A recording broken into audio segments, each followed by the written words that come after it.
내가 이제 이런 CPR을 할 줄 몰라서 처치를 할 수가 없다. 좀 굉장히 좀 안타까울 것 같습니다.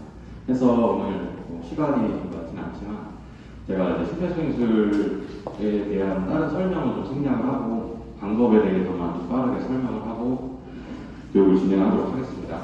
나눠드린 혹시 네, 보시면 이제 4단계로 제가 이제 정리를 해놨습니다. 그래서 첫 번째는 이제 환자가 발생했을 때 의식 확인을 먼저 해야 됩니다. 그래서 환자의 의식 확인할 때는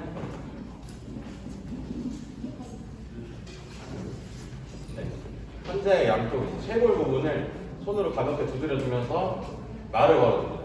괜찮으십니까? 괜찮으세요? 그래서 이 사람이 의식이 있는지, 말을 하는지, 이 여부를 혹은 호흡을 어떻게 하고 있는지를 확인을 합니다. 의식을 확인했는데 환자의 의식이 없는 경우에는 두 번째 119 신고를 해줍니다. 그래서 119에 신고를 할 때는 지금처럼 뭐 많은 분들이 이제 계신다고 해서 제가 119에 신고해주세요. 그래서 요청을 한다고 이분들이 다 신고를 해주시지 않습니다. 그래서 119에 신고를 할 때는 특정인을 지목을 해서 예를 들어서 까만 옷 입으신 남자분 119에 신고를 해주시고 까만색 마스크 쓰신 여자분은 제세동기를 가져다 주세요. 이렇게 해서 지목을 해서 요청을 해주셔야 그분들이 이제 책임감을 가지고 도움을 주실 것 같습니다. 그래서 그렇게 2단계까지 이제 119에 신고까지 되면 3단계는 이제 가슴 압박, 그리고 4단계는 구조호흡 이렇게 두 가지만 기억을 하시면 되는데 일단 가슴 압박을 하는 장소는 양쪽 젖꼭지의 한 가운데를 손 전체를 이용해서 압박을 하는 게 아니고 손을 깍지를 낀 상태에서 손가락을 뒤로 당겨줍니다. 하면 이 손의 손꿈치라고 저희 표현을 하는데 이 손꿈치 부분만을 사용을 해서 압박을 해야 정확한 위치에 제가 압박을 할 수 있습니다. 그래서 환자의 양쪽 가슴 한 가운데를 손꿈치를 이용해서 반대손은 손가락을 뒤로 최대한 당긴 상태에서 내 몸과 환자가 수직이 되게 그래서 무게중심을 환자에게 온전히 실어줄 수 있게 자세를 잡아줍니다. 그래서 팔꿈치를 구부리면서 압박을 하는 게 아니고 팔꿈치를 쭉 핀 상태에서 무게중심을 실어서 압박합니다. 이때 압박 깊이는 5에서 6cm 정도, 그 속도는 분당 100에서 120회 속도로 압박을 합니다. 그래서 30회를 압박을 해주시면 되겠습니다. 둘, 셋, 넷, 다섯, 일곱, 여덟, 아홉, 둘, 셋, 넷, 다섯, 일곱, 여덟, 아홉, 둘, 셋, 넷, 다섯, 일곱, 여덟, 아홉, 열.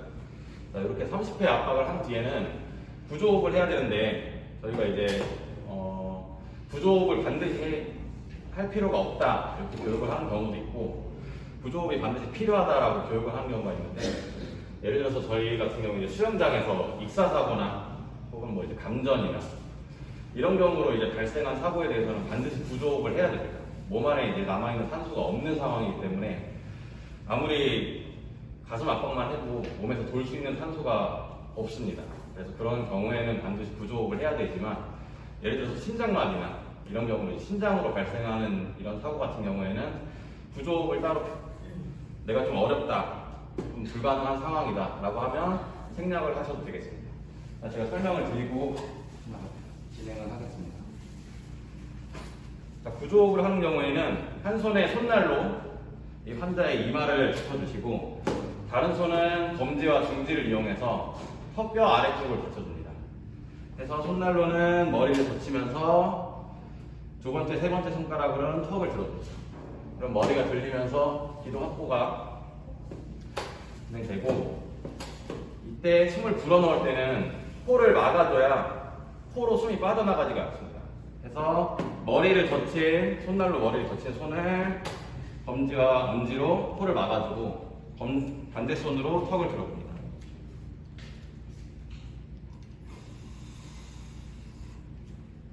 1초 정도 불어넣어 주시고 그 다음에 코를 다시 열어서 호흡을 할 수 있게